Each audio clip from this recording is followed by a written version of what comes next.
Le boulot, les enfants, le ménage, c'est fatigant. Des fois, on est à bout de nerfs et on a un besoin d'aide. Alors, si vous avez besoin de souffler un peu, notre invitée dans l'écho d'ici peut vous aider. Ouais, elle aime aider les autres. Elle en a fait même sa principale activité. Et c'est Natacha Zagario qui est avec nous. Bonjour Natacha. Alors, vous avez créé une entreprise. Ah, rapprochez-vous bien du micro, pardon. Vous avez créé une entreprise il y a 2 ans qui s'appelle Tiramisu Service. On va évacuer le problème tout de suite. Tiramisu, rien à voir avec le gâteau. Non, rien avec à le voir. dessert. En fait, il faut prendre la traduction italienne. Il faut c'est prendre ça. la traduction. C'est les mêmes bienfaits que le gâteau. Voilà. Ça nous tire vers le haut et ça nous fait du bien. Voilà, donc c'est tire-moi vers le haut, soulève-moi, aide-moi, soutiens-moi en fait, grosso modo. C'est vrai que vous êtes un peu les anges gardiens des parents en ce moment, en les aidant pour le ménage, pour les courses. Alors, vous agissez à Nice et l'Escarène. On va y revenir justement à votre activité. Moi, j'aimerais savoir ce qui vous a boosté, ce qui vous a porté en fait pour créer ce projet. Est-ce que vous travaillez dans un autre domaine au départ? Oui, j'ai fait 10 ans à McDo. Ouais, rien Et à voir. Rien à voir. Et en fait, un jour, vous êtes dit, allez, on arrête, j'en ai marre de travailler dans le fast-food, surtout que ça correspondait pas forcément à vos valeurs. En fait, oui, me suis rendu compte que je m'essoufflais un peu et que j'en avais marre de défendre les valeurs de quelqu'un d'autre et je voulais défendre les miennes. Voilà. Et alors, qu'est-ce qui s'est passé justement quand vous avez quitté ce travail-là? C'était en pleine période Covid, donc c'était assez défiant. Ouais. Du coup, j'ai une amie qui m'a embauchée dans sa conciergerie, qui m'a formée.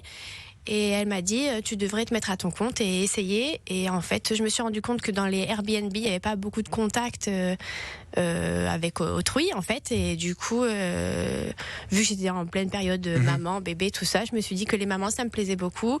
Et vous aviez envie, en fait, d'aider justement les mamans, celles qui sont peut-être dans le même cas que vous, parce que quand on est maman ou papa, d'ailleurs, il y a les enfants, il y a tout le quotidien, il y a le boulot, il y a le ménage, enfin, il y a une charge mentale, on va dire, et physique assez forte. Donc, dès le début, vous êtes dit, je veux m'investir pour ses parents, en fait. C'est ça. Voilà. Et vous avez créé votre propre entreprise. Alors, j'imagine comme beaucoup de jeunes entrepreneurs, on part avec ses propres économies au départ. Oui, c'est ça. On part de rien ou de très peu. Ouais. Et alors, j'imagine que c'est aussi on dit une sacrée charge, forcément, de créer une clientèle, parce que les clientèles, c'est les parents. Mais comment on fait? Est-ce que vous démarchez les parents que vous croisez, par exemple, à la crèche? Est-ce que vous appelez des associations? Comment vous créez votre clientèle au départ? Au départ, on se débrouille. C'est beaucoup le système D. Donc, j'ai rejoint beaucoup de groupes de mamans de la Côte d'Azur, les super mamans, toutes les mamans qui existent, tous les groupes qui existent de mamans. Sur les réseaux sociaux, Sur notamment. les réseaux sociaux, j'ai fait de la pub. Il y a eu du bouche à oreille. Après, j'ai distribué beaucoup de flyers dans les parkings des maternités sur les voitures. Et voilà. Mais les réseaux sociaux ont plutôt... Ça a très bien marché. Ouais. Là, aujourd'hui, par exemple, combien vous avez de clients, de parents, si j'ose dire? Là, en 2 ans, je suis entre 20 et 25 clientes. Donc ça a plutôt bien augmenté en 2 ans quand même. Hein. Oui, je suis contente. Ça s'est bien développé, un bon réseau.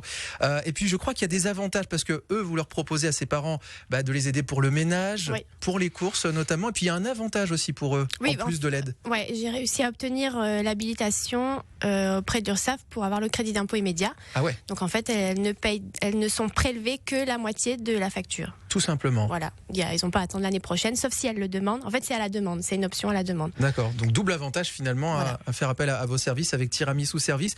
Donc là, des idées plein la tête, une entreprise qui se développe bien, mais il faut structurer tout ça. Et là, justement, vous avez eu un soutien de poids, BGE Côte d'Azur. Oui, c'était super. En fait, je cherchais à être accompagnée. Et j'ai croisé un petit bus de BPI, un petit bus jaune, qui se baladait dans la ville de Nice. Et donc, je suis tombée sur eux une fois par hasard. Et du coup, je leur ai sauté dessus et je leur ai demandé. Et du coup, j'ai réussi à obtenir un rendez-vous et ils ont accepté de m'accompagner. Voilà. Et ils vous apportent justement des conseils, ils vous aident à structurer en fait votre projet. Oui, c'est beaucoup de conseils de structure parce que je pars dans tous les sens. Je suis très désorganisée. Mais très investi en fait, donc forcément c'est pas toujours évident de s'organiser. BGE justement Côte d'Azur vous permet ça.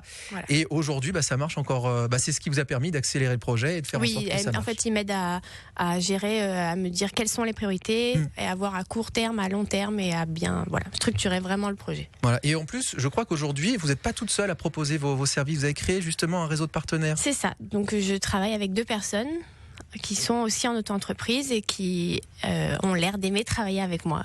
Et j'ai cru comprendre qu'il y avait d'autres projets encore. Pourquoi pas garder bébé la nuit, par exemple, c'est ça ? Ouais, l'objectif à long terme, je pense à moins de 5 ans, ce serait de proposer de la garde de nuit pour que les mamans qui reviennent de maternité puissent dormir et qu'on gère le bébé, on le rapporte au lit pour l'allaitement, qu'on gère les couches.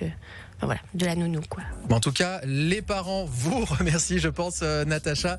Natacha qui les soutient par ses services, le ménage, les courses, peut-être garder les enfants la nuit. En tout cas, ça reste un beau projet. Tiramisu Service, soutenu par BGE Côte d'Azur.